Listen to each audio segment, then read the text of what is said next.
In and on about the year 597 BC, King Nebuchadnezzar of Babylon besieged the kingdom of Judah, destroyed the first temple built by Prophet Solomon.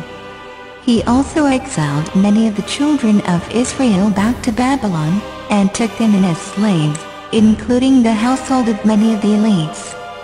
Babylonian records, called the Jehoiachin's Rations tablets, written in cuneiform and dating to 592 BC, mention some of the children of Israel elites as being recipients of food ration in Babylon. These years are called the Babylonian exile, or the Babylonian captivity.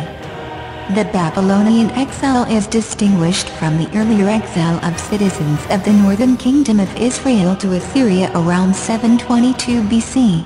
The exile in Babylon, which directly affected mainly those of the upper class of society, occurred in three ways from 597 to 581 BC, as a result of the children of Israel, rebellions against Babylonian rule. Many of the exiles' elite, finding themselves in comfortable circumstances, assimilated into Babylonian society in ways that concerned the pious among them.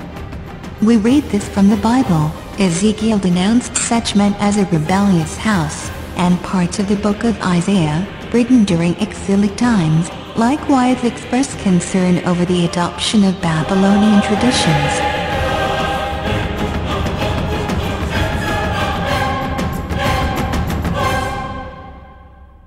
So what were these traditions that were learned by the children of Israel? يعلمون الناس السحر وما أنزل على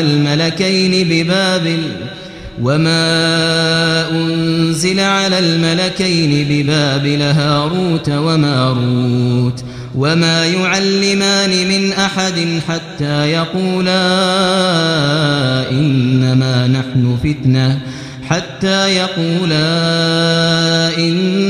نحن فتنة فلا تكفر.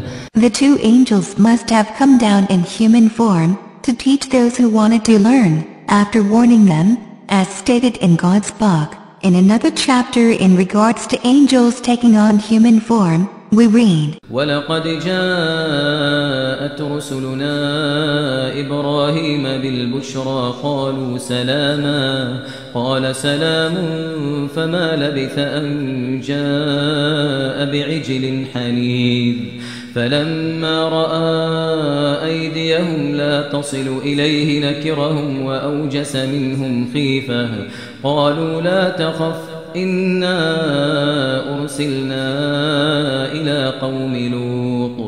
Black magic is performed when a human magician communicates with the jinn and demands something, and in return, the jinn demands something from the human magician, like disbelief in God, to drink blood, a sacrifice, or to be worshipped, etc. We read from God's book. وَأَنَّهُ كَانَ رِجَالٌ مِّنَ الْإِنسِ يَعُوذُونَ بِرِجَالٍ مِّنَ الْجِنِّ فَزَادُوهُمْ رَهَقًا.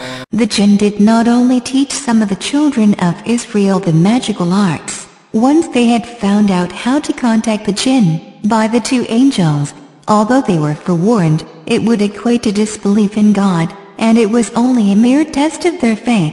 Many of them wrote down the instructions on how to perform black magic, and have tried to keep it a secret ever since. The jinn continued to teach them magic, and accused Prophet Solomon of committing disbelief, by practicing black magic. This is the reason why black magic practiced by many occultists today, is associated with Prophet Solomon, due to these accusations by the jinn, which were then adopted and transmitted by the Jews and other occultists, to this very day. So why did the jinn accuse Prophet Solomon of practicing magic?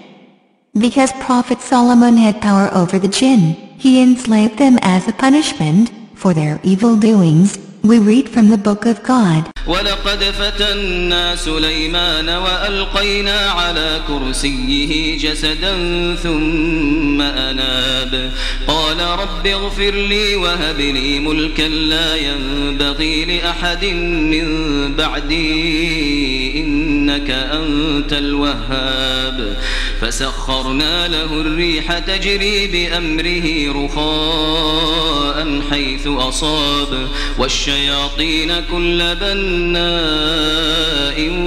وغواص وآخرين مقرنين في الأصفاد هذا عطاؤنا فامنن أو أمسك بغير حساب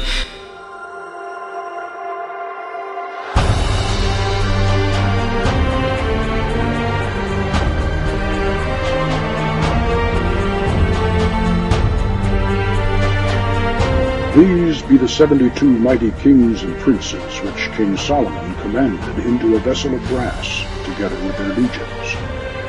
And it is to be noted that Solomon did this because of their pride.